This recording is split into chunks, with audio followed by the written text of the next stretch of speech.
መምህር ኢሎም ጠይቆም አቤት ሙሴ ከምዚ ገይሮም ሂሩ እዩ ታይበለ ሙሴ ሓደ ሰብ ሓንቲ ሰበይት እንድሕር ኣትዩ ኮይኑ እሞ ዘርኢ ለይተከ እንድሕር ኸይዱ ከመይ አቅም ዘርአ እንደገና ልትሓውሉት ምንኣሱ ከምኡ ላበለ ክሻዕ ሳልሳይ ከምዚ ክኾን ኢሉ ተናጊሩ ነይሩ። ስለዚ እንድሕር ከምዚ ኮይንቲ ቃል እታ ሰበይቲ ሓንቲ ሰበይቲ 7 ሰባት ለእተይዋ እዮሞ ልመን እያ ትኾን ድሕሪ ትንሣኤ ሙታን ናቶም እውን ዕድሎም ወኪሮም ለኣቶም ጸጥ ለበሎም ምዃኑ ተረድዮም ተኾነ ግን ጎይታ መምህር ኢሎም አቤት ስኻ ሓቀኛ ኣምላኽ ኢኻ ካፍተን ኩለን ትእዛዛት ሰይና እያ ትበልጽ ወይ ይና እያ ልትዓቢ ኢሎምዎ ነይሮም ታብኣለላ መልሰ ወሃብኣ ግን ንምንታይ ንርዳእ ኣለና ኣየፍቀርኹምኒ እምበር እዩ ዝብለቱ ጎይታ ፍቕሪ የብልኹም እምበር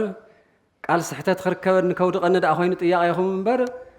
ሓቁስ እግዚኣብሔር ኣምላክኻ ብልብኻ ፍተዎ ሓውኻ ለሃም ነብስኻ ፍቶ እዚ እዩ ግን ብፍቕሪ ዘይኮነ ጥይቑን ዘለኹምስ ትፍትኑን ኣለኹም ምዃኑ ግን ፍቕሪ የብልኹም እምበር ውሽጢ መልሱ እዚ እዩ ተሓቀኛ ትእዛዝ እዚኣ እያ ካብ ልዕሊ ኩሉ ትበሃል ትእዛዝ ፍቕሪ እያ ፍቕሪ ተይጎድኢ ዝገዝእ ሕጊ እዩ ካልእ ፊደላት ሕግታት ኩልና ርኢና ኢና ለሓደ ተይቀተለይ ለሓደ ተይወቕዒ ሕጊ ዝኾነ ነገር የለን ልዕሊ ኩሉ ግን ፍቕሪ ዝበሃል ሕጊ ክርስቶስ ባዕሉ ሕጊ ክርስቶስ ፍቕሪ እዩ ፍቕሪ ሒዙ ላብዚ ዓለም እዚ ዝመፀ ጎይታ ግን ልባዕሉ ደኣ መስዋእቲ ዝኾነ እምበር ንኻልኦት መድሓኒት እዩ ማንም ተይጎዳእኻ ዝግበር ስራሕ ፍቕሪ እዩ እዚኣ ከዓ እታ መጀመርያ ፍቕሪ እግዚኣብሔር ኣምላክኻ እያ ልእውን ጎደሎ ፍቕረይ ትግብኦ እዩ ኣፍቅሮ ለእግዚኣብሔር ኣምላክከ ብኩሉ ልብኻ ብምሉእ ልብኻ ብኩሉ ሰብነትኻ ብኩሉ ሓሳብኻ ክፍቶ ዝግብኦ እዩ ለእግዚኣብሔር ልኾን ፍቕሪ ተሃሊካ ለሓውኻ ልኾን ፍቕሪ እውን ኣይትስእኒ ሓውኻ ለሃም ጌርካ ፍቶ እዚኣ እያ እታ ትእዛዝ ተባሂላ ተጻሒፋ ልብዙሕ ሰብ እውን ላብ ሰዱቃዊ ዓይነት ክወስድ ዝኽእል እዩ ምክንያቱ ነገሩ ሓያል እዩ ብጥበብ ኣምላኽ ልትሪኦ እምበር ብስጋ ኮይንካስ ብጣዕሚ ሓያል ነገር እዩ ሞይቱ ክልዓል ልብል ቃል ብጣዕሚ እዩ ዝኸውደ ሰብ ከምቲ በዓሉ ዝሰርሖላ መሰለ ይጭነቕ ምንባርና ጥራሕ ምምትስኣና ይኾነ ነጊርና ኣነባብራና ሃመይ ገይርኹም ኢኹም ትነብሩ ትብል ተለሲ ከም መላእክቲ ኢኹም እያ ትነብሩ ወይ ኒኻ ጸጋ ወይ ኒኻ በረከት ኒኻ ዓድል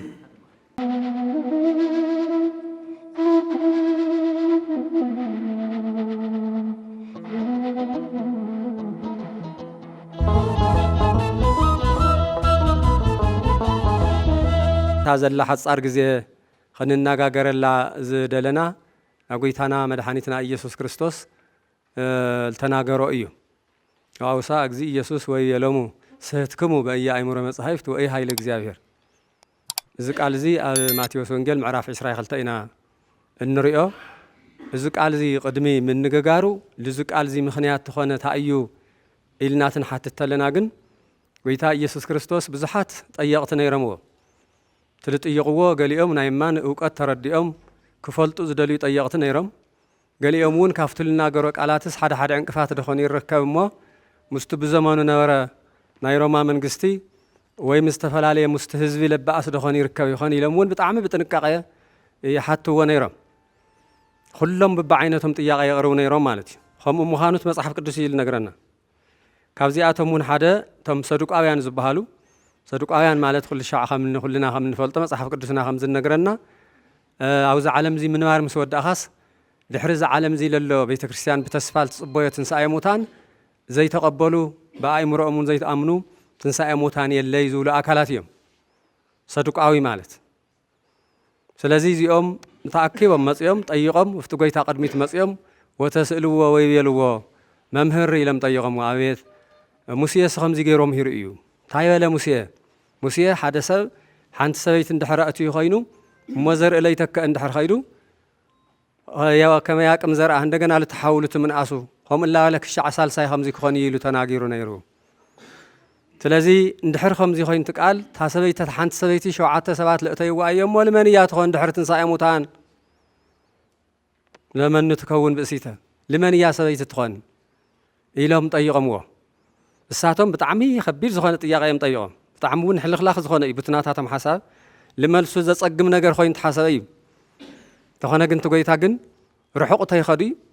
ካብቲ ሓደ ግዜ ለንውዎ መጻሕፍቲ ካብቲ ዝርድኡ ወይ ግን ሰኣን ግንዛቤኦም ዝኾነ ጥያቐ ልመፀ ምዃኑ ብምርዳእ ስሕትክሙ በእየ ኣእምሮ መጻሕፍት ወይ ኃይለ እግዚአብሔር ኢሉ ይመልስዩ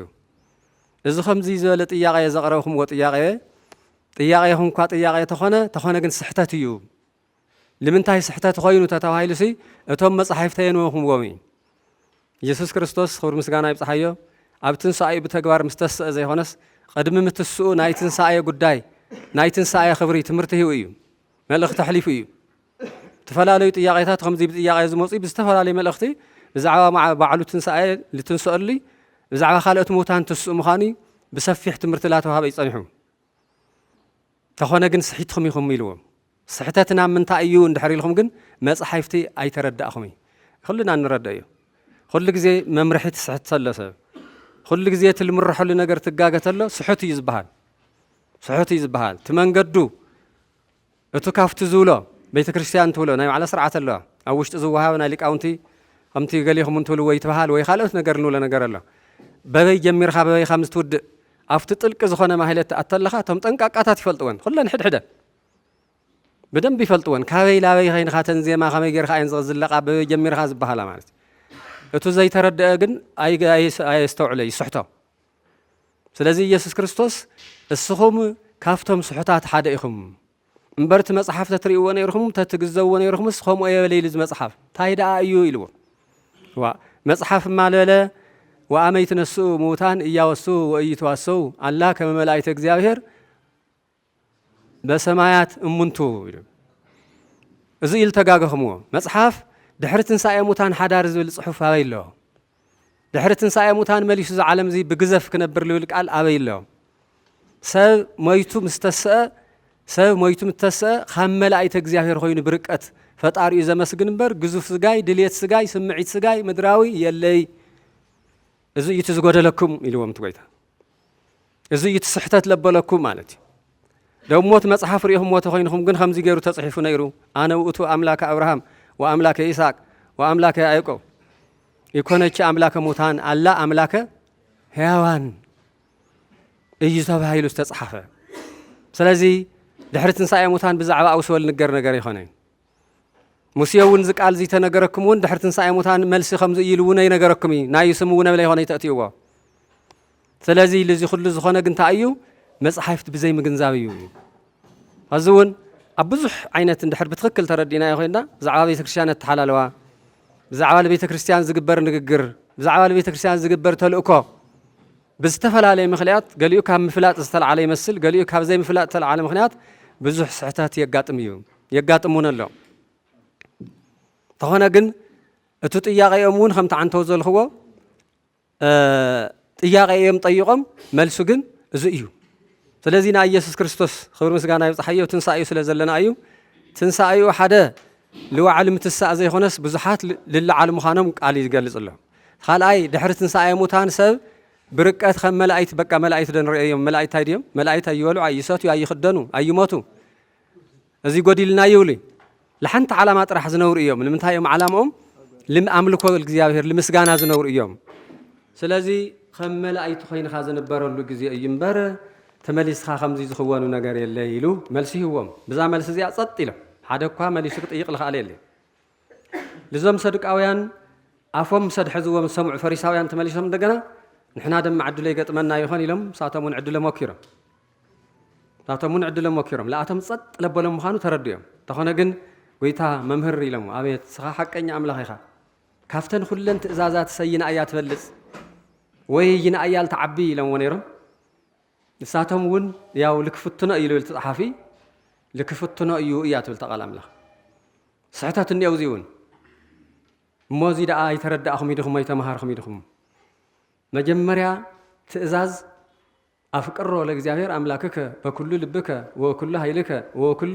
ህሊናከ ከማሁ ወይም ወዘትማሰላ ኣፍቅር ቢጸከ ከመ ነፍስከ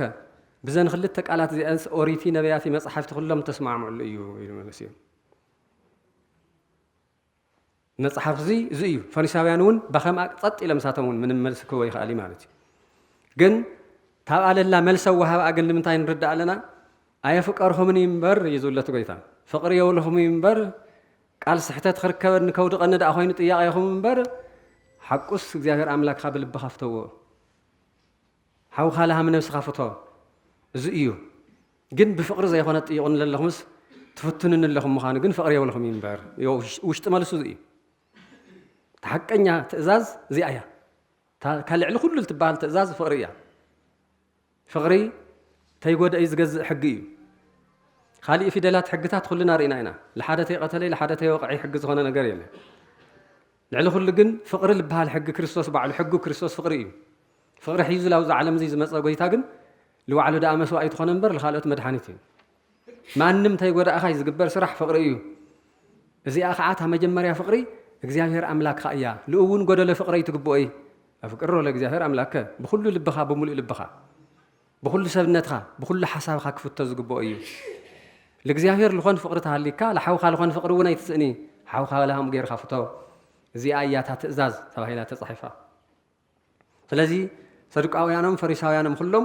بزطيق وطياق يخلو بتلنو ومصحف غير ملسيو سوق قبل ومتقيتا كل غزي ግን ካውዚ ንሕና ንመሃሮ ዝግበና ግን ታይን ነው ከም ተክርስቶስ ለመህረና ለኸዝል ነገርና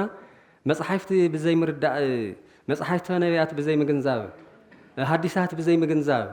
ተልእኮ እግዚአብሔር በዘይ ምግንዛብ بقال يخون بالتفلالي مخنيات ግን ስሕተት ከም ዘሎ ስህትክሙ لكت ጥይቅ ተኾነውን ታይ ዓይነት ጥያቄ እዩ لكت መሃር ተኾነውን ከመይ ዓይነት ትምህርቲ እዩ እምበር ብዙሓት ምሁራት ናብ ቤተ ክርስቲያንና ምሁራን ብዙሕ ተፈላላይ ጸጋ ዘለዎም ምሁራን ኣለው ልክ ከምቲ ብክርስቶስ ጥያቄ ነበረ ጥያቄ ለኣቶም ኩሉ ብቕንዕና ልጥይቆም ነገር ይኾነ ከምሰው እዩ ከመመጻጽ እዩ ተፈላላይ ጥያቄ ይቕርብ ወይ ገሊኦም ደሞ ብተልእኮ ሰብ ለጠይቁ ሰባት እውን ኣለው استل خمزي لهم طيقوا وما خم يقول يوم اللي بالنجار مالتي لزخل لجن يسوع كريستوس مالس خلت لجن أتوت إياه خم طيقهم ومبر إياه يجن سحتاتي يما أنا إذا تنسأم موتان أنا بخر خاين إذا تسألهم إذا تسأم موتان ماليش أملا وسجال من اللص زي خنس خم ملايتك زاهر خاينهم زنور يوم أي تيجي أنا قطع صيت زي ألمانيات خون دحر شو عت سبات ولا أنا قرسي أو شوية اللي لمنيات خون دهوني دحرس نساء متانس حدار خوني يما شو عتم سأتوا وخال منيات خون دهوني تياقي يما يلي من ما يتخوني لمن ما يتخوني أي تدلي ساعات حالي في إيو ناي أوسو ناي مدراوي نجار يلي تودي إيو بدحري وخمل أي تجزاهر خين خايز نبر زبلي يما الزك على زينا خلنا خن جنزب زقبنا أقول لها لنا وانت سفانا خن مهاريم بزحسب ناي تنساء متان تمرتي بتفكر رقاق ولا إيو اللي بزحسون لا بصدق قوي عينت كوستر زخلي مخنياتو نجارو حيالي بتبقى أملاخ الطريق أمبر بسجا خاين خاص بتعمل حيال نجاري ميتو كل عال للقلب بتعمل يزخودسه خمتو بعلو صرح الله ما سلسي كنا جن خلتي أني تقيسون جزابير حدا مصحفت بلاي من جنزاب يلتخونسي خال أي خاص حيل جزابير حيل جزابير خلي متاعل تقلقل تحيل نانترجم أزيا تحنتي مصحفت بزمير داخم يلو تحيل جزابير تقلقل جزابير سي لا يخون زمسل نجار زي يخون زمسل نجار سي لا بالخون نجار لغير مخانو زي مرداي حيلو قصبت لغير مخانو مالتي نحكي له مثال موتيو كم موتس لا هيوت الغير حيل مخانو زي مجنزاوهم يقولون تمسحف بمنوال تردأيو بممهران ون تردأ خوني خل بالتفال عليه تردأيو تحيل جن هندجن أمنة زدليو تهامي خين خايو بالموت سبس خميك يريتس اللي بلا أي مرخص واحد لجزاهر دزي خودو الخاك تأمن نيركا جن زي لي تأمن لي ما نخاك انتهاي خين خا تحيل جزاهر يتردأ كاي تكسرت نجارات خمس غير أملاخ حيل እግዚአብሔርስ ነገራት ላበይ ከምዘ ዝተኻኸለው በዓይን ሰብ ዘይምርመር ማለት በህሊና ሰብ ዘይምርመር ነገራት ሰይ ቅጽበት ነገር ለስተኻኸል ሞት ላብያው ዝቕየር አምላኽ ምዃኑ ዘይምእማንኹም حيل እግዚአብሔር ዘይምርዳእኹም እዚውን ጌጋ እዩ ትልንበብለ ብልንበው በትርጉሙ ዘይምርዳእኹም ተሓይሉውን ሓያል አምላኽ ምዃኑ ነገራት ከም ዝቕየር ልኡሂ ኻይምበር መቸም በሰብ ሐሳብ ሁሉ ከቢድ ሞት ምትሳቃሪ ሞራይዎ መቃብር ዘሎ ሰብ ገደፍዎ حموم لك وطعيت حاميمس كحود يخوني لك كوت أنا قككوا يا بسمع هاي حموم زيك وصي خليل إنه لم جن هندي حمات اليوم تلعلم هندي حمات كحويم بس إحنا يوم سي زي أمي ولا ما يتمتوا يقول لهم حنت معلتك عليه ولا ملولنا يوم سبعة يحوي اليوم يحوي يوم سلازي زيجن موتان خم جيرم يتسوز وليمو ناتهم يتسفى كافت قدمة نساء موتان زلنا يبقى أكل سجال ولا بركة تدحيز لنا يبقى أملاك تدحيز لنا عوية أجندة دحرت نساء موتان زل تسفى سبنا يرخص جزوفنا يرخص أماي حمامي مواتي دخامي ساني تجنّا يرخص لا خمل أكذب البحر من وار خمي بهلينا خطر خاي خمي يحجز خمي خيدنا بتعمل كويس زاد النقكة خمل أكسي خميات خونو كوينا بهل أنا كوي كاب سوس لما لقيت كاب حمامي كاب مواتي كاب أمايس لا بلي يتأمي كاب عراق لا بلي يعرق كاب التقرارس أمس جناز نورك كل جزء مس أملاك لتمسكنا الهوت زغيري سلازي لكي تجاجا مصحفت من مرمار بجبو خما يدلاي مخانو مصحفتي بتخكل زي تترجمو مصحفتي بتخكل زي تجنزاو خايم تخين خاجن بوتونات خالي مجنزاف اندي سبل قدام مخانو او زي مردا ادلي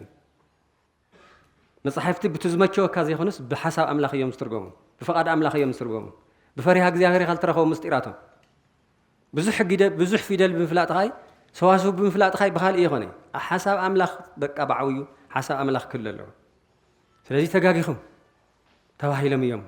ዝኸም ዚ ዓይነት ልልተጋገየ ነገር ተጋጊኻ ማለት እውን ካብ ኢየሱስ ክርስቶስ ትምህርት ሙሳድ ጽቡቕ ነገር አውዚ ሐምየት የውሉ ሕጉምጉም የውሉ ተጋጊኹም ታኾይና መጽሐፍት ይተረደእኩም حساب املاخ ይተረደእኩም በኻሊ ዓይነት ይኹም ጥይዎ ዘለኹም دحرموت حدث مصحفتك نغركم نيريو تغاغيهم ويخم خالاي دحرموت حدارني يخم تلهم تغاغيهم بكل عينت ازي يلي يلبلمو سلازي بيت كريستياننا كافتم زلوا مستيرات لتولم حدا مستيرات تنساء موتان مستيرنتو بموت الفلت النورسه بقصات እንደገና لا ህይወት ዝቀይር بمخانو አፍቱ መቅያሮ ይንሪኦ በኃይል አምላክ ይንሪኦ ምስጢር እዩ በጣም ምስጢር እዩ እግዚአብሔር ተሰርሐተለ ልትፈልጦ እግዚአብሔር ተሰርሐተለ ደግሞ ከምና ሰብ ደርጓዕጓዕ ኢልኻ ዚ ሕጭልቃ ኢልኻ ተሰርሐ ዘይኾነስ ብጥበብ ከምትናይ መን የምጽለይ ከምዝናይ ቃና ዘገሊላ ወይኒ ማይ ነይሩ ላ ወይን ተቀየር ተለኮ ምንም ና ሰብ ኢድ ወይ ከም ትግበረለኮ ይተባለ ይስል ቅጽበት ኮይ ሃልዮ ባህልዮ ዝባል ስለዚህ ዚ ኃይል እግዚአብሔር ዝግለጸሉ ትንሳኤ ሙታን ኢና ዘለናሞ ናይዛ ቅድስት ቤተ ክርስቲያን ዚያ ስለ ትንሳኤ ሙታን ስለ ጠቅላላ ህይወትና ዝተምህር ቤተ ክርስቲያን ስለ ዘምህረትና እዚ ጥንቃቄ ዘድልዮ ትምህርት እዩ ትንሳኤ ሙታን ከም ዘለና ረግጹ ኢየሱስ ክርስቶስ ትንሳኤ ሙታን ምንባርና ጥራሕ ዘይኾነስ ድሕሪ ትንሳኤ ሙታን እነባብራና እውን የምሂሩና ትምሰብ ምንባርና ጥራሕ ምምትሳና ይኾነ ነገርና አነባብራና ሃመ ገይሮም ይኹም ትነብሩ ትልተለሲ ከም መላእክት ይኹም ያ ትነብሩ ወይኒ ኻ ጸጋ ወይኒ ኻ በረከት ነኻ ዓድል ስለዚህ እሞ ንሕና ቤተ ክርስቲያን ንመርሕ ኣብ ስብከተ ወንጌል ኣብ ዝተፈላለየ ቦታ ዘለና ብጥንቃቄ በአና ምኽንያት ስሕተት ከየጋጥም መጽሐፍት ዘይምርማርና ምኽንያት ህዝብ ከይንዕንቅፍ بحد عنكفات لبزح سفتنا زخني يتري وزلهم معدي هم يخون لا زعد هم يدخون لا تري وزلهم نجارات كله خم دليت خابل خانه كل نجار لا تجاجه لا بزح يزغد حزب كريستيان لا بتاعتنا زغد حساب كي يخون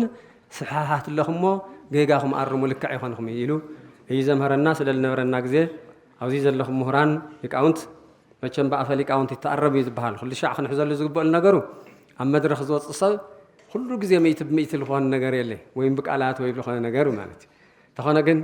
بقى ملائكت بقى فليك أونت يزرمو زل بزعوات تنساء متانينا تمهرنا زلنا تنساء متانون خمي عينتي وتغ من برد حر تنساء متاني مو أفتو خم ملائكت يخم تنورز بحال بوتاي حوسنا إذا يوم زنب كريستوس تسوق فقد أملاخ يوم هم ملائكت بحال لومبر تم خالقت التسوق لكو حال يوم تنساء متان خلت يس علمت لويس خاي برهان لويس خاي سلز خنا زي لخردنا تنجير مصحف زي أون تنجير أيه الله توهيله تمنا هيوتي تمنا موتي يوحنس بونجيل قال يسومي تيوم صلمت لو يسميهم تسوء يها خايت تنساء يسوء اللي ملعالي ينبي بركة تنساء يولي صلماتيو بتهم لتنسوء بحق جن خم ملائكة እግዚአብሔር خوينهم يمزنورو ተባሂልን يمو خمتيهم زي خنس خمتهم خم ملائكة እግዚአብሔር خوينهم نورو بمسጋና ዝነብሩ ተባሃሉ خم ይገበረልና ላልኹ እዚ ንግግረ ይወድእ ስለ ለዳመጽኩም ንስም እግዚአብሔር ይመስገን ሰላም መዓልቲ ይዑለና አሜን